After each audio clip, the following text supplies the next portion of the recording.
loading. Chris, give me a second. All right, we're good. Good morning, everybody. We'll get this meeting called to order right at 9 o'clock. Roll call vote. I am here, Mr. Norberg. Miss Allen? Here. Mr. Palin? Here. Miss Naylor? Present. And Miss White is absent. Visitors, we have none right now that aren't on the agenda. Approval of the minutes from the previous meeting. Is there any changes or corrections? They will stand approved as read. Committee reports and claims. We'll start with Nancy and move on down the line. So Nancy. Good morning.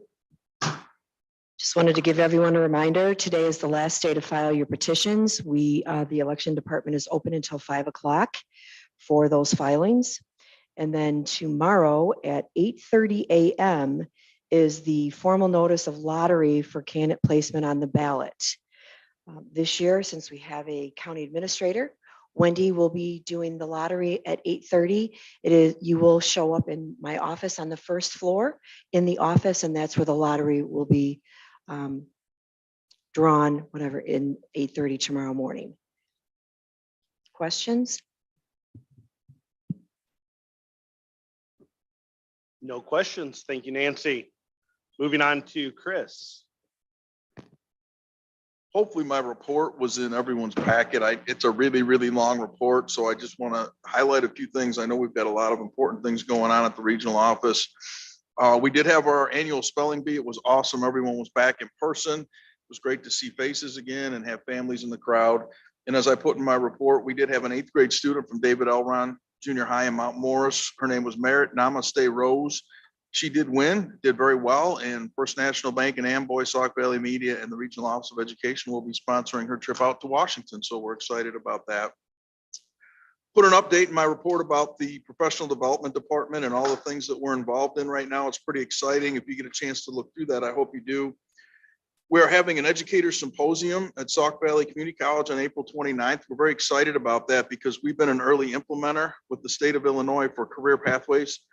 I think I've talked about before that we have an incredible shortage in agriculture, education, and manufacturing here in the Sauk Valley area. So those have been our 3 areas of focus, and we're having a number of students graduate with our educator pathway endorsement this year. So on April 29th, we're going to have the symposium at Sauk Valley Community College, and I was able to secure the state superintendent of schools, Dr. Carmen Ayala, will be coming to keynote that and congratulate the students and be there for that event. So we're excited and looking forward to that. We did put in, the report says that we put in for a big community partnership grant with the state to help support districts with students, teachers, families, and mental health needs. And I'm excited. We found out Friday afternoon that we did get that $250,000 grant for our office. So we're excited that we're going to be bringing more money from the state into our area to try and help with some of the mental health needs of our educators, students, and their families. So we'll be doing some planning with that. You can see the rest of our numbers for professional development from February. Quick update from our alternative school. We are currently at max.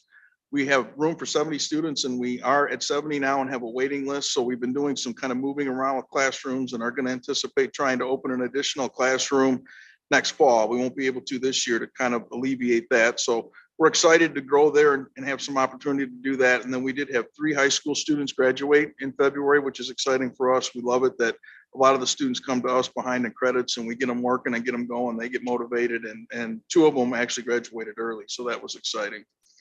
Updated on our Nexus program. We have reached out to all of our districts. The ones that were in Nexus from last year are signing up again. And we've got 3 additional districts that now want to be part of it. And we're excited about that. And we'll continue to grow that program. I did have our Parents as Teachers program. I put a good update in the report. I'm not going to go through it if you get a chance to look through it because I get tons of questions about, well, what's early childhood? What's Sauk Valley Stars? What's IRIS? And I had our director put a press release together and then we put it in the report. It's very self-explanatory. You can work through and you can see the evolution of these services for our families. And I'm very excited. The new IRIS referral program, we recently hit 300 referrals in IRIS in February. We have almost 50 local organizations in the Sauk Valley area that are part of that referral program.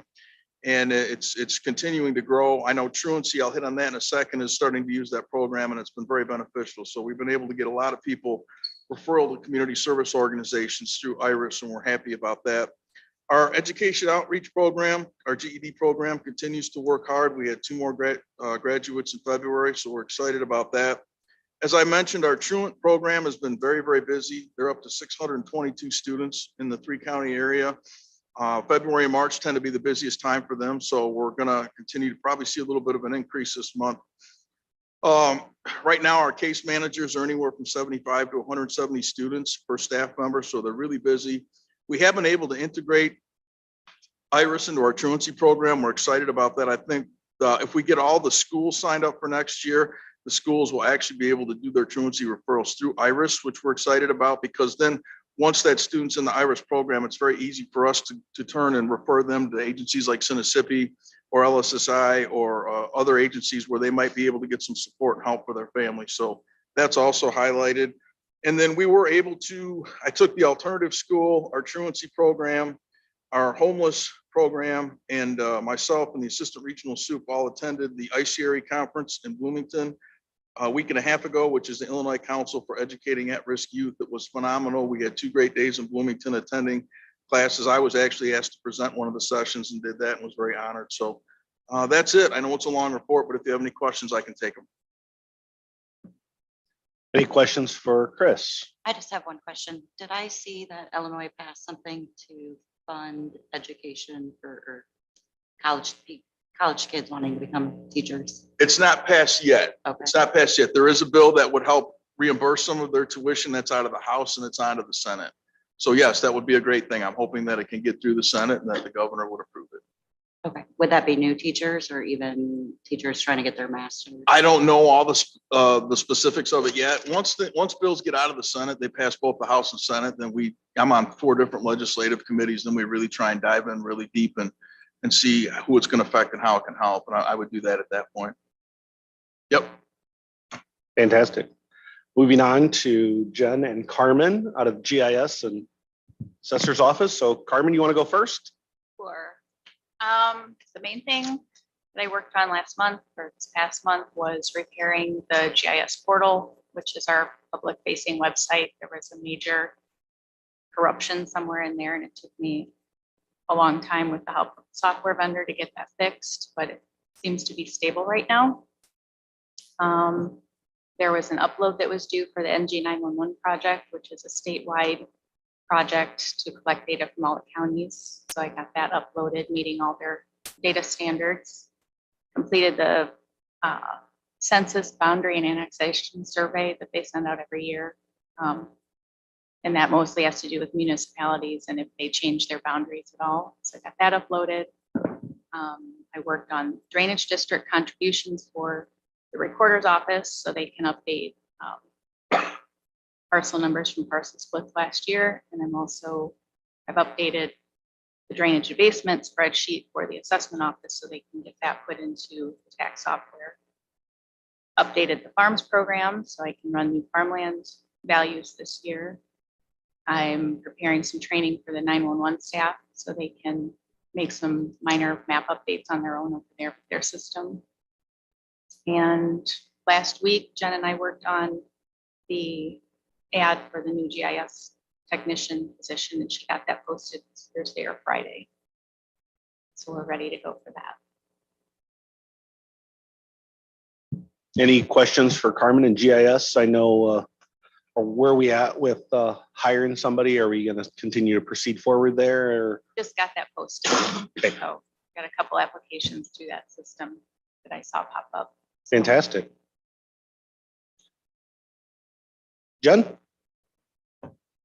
Okay, good morning. So just to follow up with Carmen, we did just get that GIS position posted on Friday, and we posted that to the AIM track that we've been using that pushes out to Indeed and several other sites, but we plan on following up and posting it out to more specific sites like Ilgissa. Carmen's going to post it on, and more targeted sites that will attract more GIS specific people. So that's what we're going to work on early this week. On the AIM track. We did see that there are a couple people that have applied already, but this is a very specific job that's going to take some it's specific education and not only that, but people that are specifically educated and interested in living in this area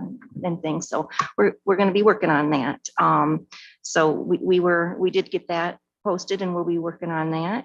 And also, like Carmen said, she was very focused on the map corruption, and kudos to her for getting that worked through, because that was a major interruption, and it wasn't just a little flicker. It was a corrupted file that took a lot of time and patience and hair pulling to get worked through. So major kudos to her for working through that with the software vendor to get taken care of. We appreciate that.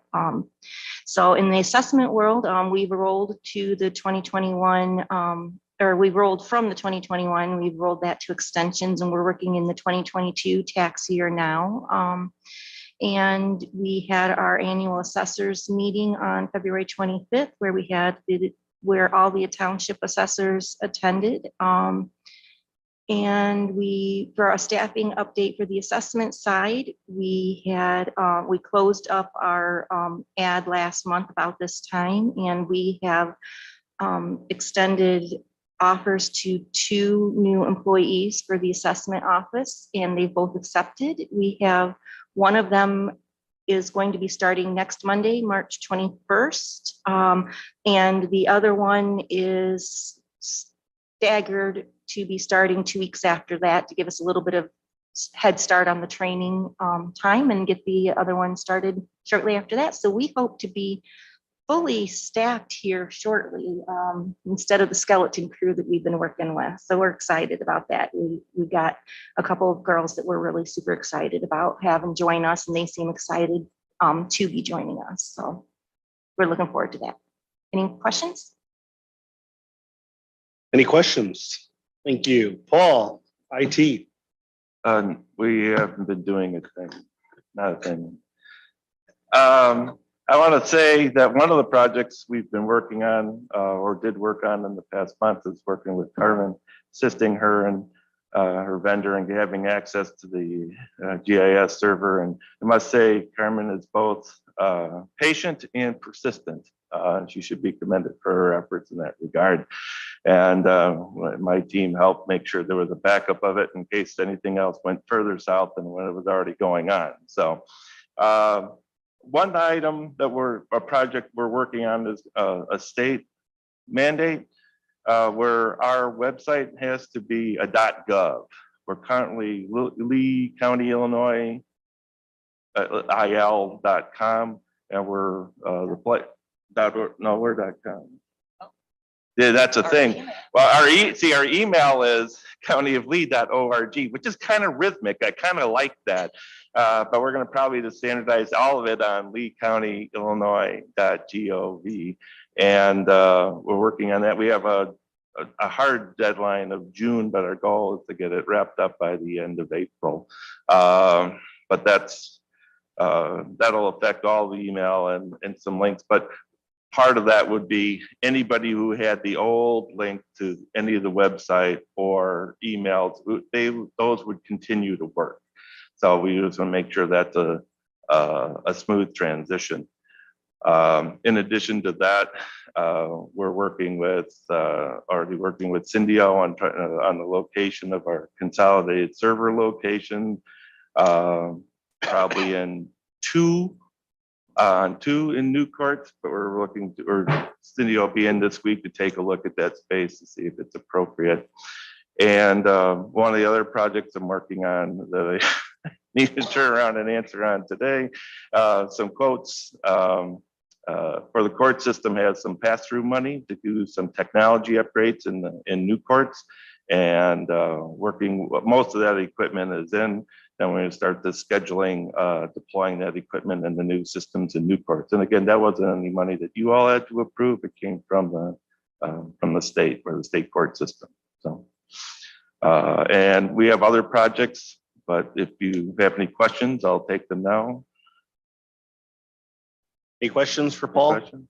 Oh, appreciate what you're doing, Paul. Okay, thank you. Paula? Oh, and I just want to say, been here a year plus. Thank you very much for the opportunity to serve Lee County. Thank you. Okay, good morning. So a couple things in our office, mobile home tax bills went out a week or two ago. So that's our, I guess, our latest project there. In addition to, not sure if you guys are aware, but the entire world runs off of Excel spreadsheets. So, we were going to do some training in our office, and Paul downstairs decided that he was going to organize training for the entire county. So there's training going on today and tomorrow, an introduction to Excel type of training going on that Paul decided he was going to pull together. So he's done that. The last thing that I wanted to talk about was this, what I call my budget demystifier, or the anatomy of a general ledger number that I handed out to you guys. I put this together because we have a lot of funds, and to try to keep track of all of that, I kind of put a summary together here for you. So I just wanted to give you a quick overview of what it is. It also explains to you an account number, if you ever see one of our account numbers, how our account numbers are structured. So we have 3 segments to our account numbers. The first segment is identified by the fund. The second segment is the department. And the third segment is the type of expense that it has been expended. So I kind of go over that overview on page 2. But if you start on page 3, I've then listed all of the funds that the county has. So in this list, it starts on page 3. I've given the name, I've given the spending authority for that particular fund. So if we look at, say, animal control is the second one on there, the spending authority is the county board. The revenues for that fund comes from registration fees. The uses that you can use that fund for is, personnel training, and it's pretty broad there. And then I've also given the statute reference that has allowed us to have that fund. So, that's what's in all of these going all the way forward. We do have, and what I'm going to call 40 standing funds. And then on top of that, if you go to page 14, any grants that come through, I've started with the 3. I did not list all of the grant funds that we have, but all of the grant funds in our accounting system start with a 3, so that if there's a fund number starting with a 3, it's a grant. Those can kind of come and go. Some of them stay around for years and years. Some of them are maybe a one-time shot. And then any of the funds that start with a 9 are trust funds, which means there's money that we're holding for another entity. We're acting as their treasurer, we're acting sort of as their bank, but it's not actually the county's money. And there's, I don't know, 7, 8 of those maybe that we have. So then I also gave you on page 15, the list of all of the departments here. It's just one page. Those are the departments that the county has that would be part of that number or whatever. And then the last 2 pages, 16 and 17, give you sort of a summary of how the accounts are structured. So again, there's a method to it.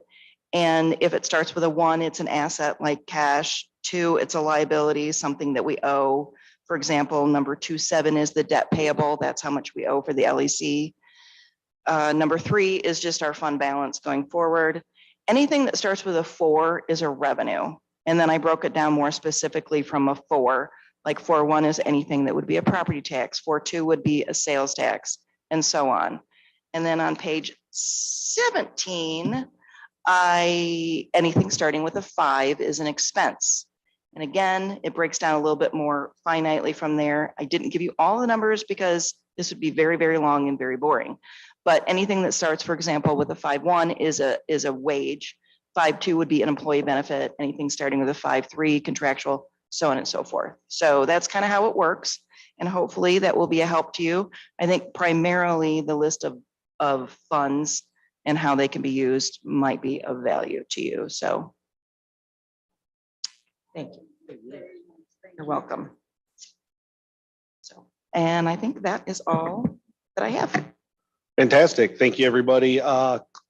Claims report is in the onboard packet. So if anybody's got any questions, I was following along, but I think everything's been questioned through claims and investigated. Moving on to old business, I have no COVID policy update. Well, she's got it somewhere. Moving on to compensation for county board members. We have this some cleanup from last month and back in December. So I'll entertain a motion to take it off the table. Ms. Naylor, Mr. Palin, all those in favor of taking it off the table, say aye. Aye. Any opposed? So last month we talked about compensation for county board members and sending a recommendation to finance for $8,400 a year stipend for the chairman, $1,200 a year stipend for the vice chair, and raising the per diems to $80 per meeting. If somebody wants to make that into a motion to send that recommendation to finance, A motion. Ms. Allen, Ms. Naylor, any further discussion on that? All those in favor of sending those recommendations on to finance, say aye.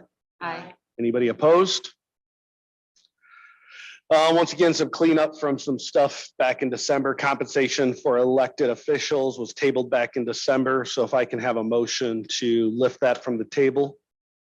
Ms. Naylor, Ms. Allen, all those in favor of lifting it from the table, say aye. Aye. Anybody opposed? Per conversation here last month, we thought that finance really needs to handle that without our input. I think they've just got plenty of information. Wendy just got the 2022 survey information, so that's been passed on to Mr. Sheeline in the Finance Committee. But can we make a recommendation to send that to finance without a recommendation? Mr. Palin first, Ms. Allen seconds. All those in favor of sending it to finance without a recommendation, signify by saying aye. Aye. Anybody opposed? COVID policy, we had 5 employees last month for a total of 22 days off. So definitely trending in the right direction. I have nothing for old business or new business, excuse me. Anybody have anything for executive?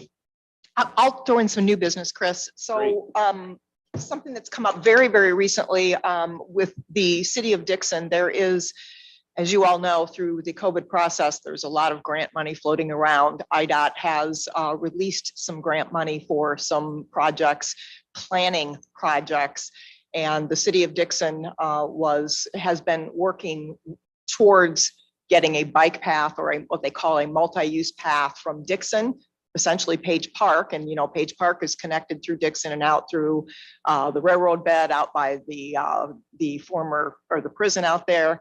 They're looking to get a bike path, though, extension from Page Park out to Sauk. My understanding is that the city of Sterling has got the funding through a private donor to extend the bike path from Sterling to Sauk. So this will be the last leg of that multi-use path that could allow people to, again, bike for recreation or bike with intention to go out to Sauk. This would be normally something that we would probably have addressed with ARPA, but this information came available after the ARPA committee meeting on Thursday morning. So I met with the city of Dixon right after that meeting. They are seeking our cooperation because obviously most of the mileage of this proposed path would be in the county, not the city. But they are willing to partner with us to apply for the grant. It's a 100% planning grant. This is not the construction of the project, but rather the planning, putting together the information and the necessary dollars that it would take to purchase the land and build whatever infrastructure to get out to Sauk. The only cost at this point in time is an estimated cost of $10,000, of which the city offered to split with us. So we're talking $5,000. And primarily what that's going to go towards is there is, as part of the grant application, you have to put forward benefit cost analysis. And so they have an engineering firm that does that. And when you hire engineering firms, then somebody's got to pay them. So bottom line is I wanted to put this on your radar. It will be moving forward through the county at Bob's suggestion that we, put it forward through the full county board for your head nod that yes, it's okay for the county to take the lead in that grant and to contribute up to $5,000 towards that benefit cost analysis. There is a secondary question that hasn't been worked through from my own benefit. It hasn't been worked through, and that is in the grant, the planning grant, would we be willing to contribute along with the city of Dixon, any sort of match dollars? There is no requirement for match when it comes to the construction itself. However, what we're being told by the powers that be in the grant world is that if you put forward money, match money, you can be more competitive and therefore maybe more likely to get the planning grant to do that construction. I don't have any recommendation in terms of what that match would be. The individuals that are in the know about grants like this suggest putting forward approximately 20% of the overall construction cost towards the match. But I don't know what the overall construction costs are. So I really don't know what to tell you for numbers. I'm hoping to get more information as we move forward through this week. And that by the time we get to finance committee, full executive and then full board, that I have some additional information. Right now, I just wanted to put it on your radar. So when you hear about this multi-use path, it won't be the first time you've heard about it. And if you have any questions, I'd be happy to entertain them. Otherwise, more to follow. Anything else? John, did you have anything back there? You good? Charlie, anything executive? I have nothing. You don't. Making a motion to adjourn. Ms. Naylor, Ms. Allen, all those in favor of adjourning, say aye. Aye. Anybody opposed? Have a great week, everybody. I didn't know about this. We were supposed to work.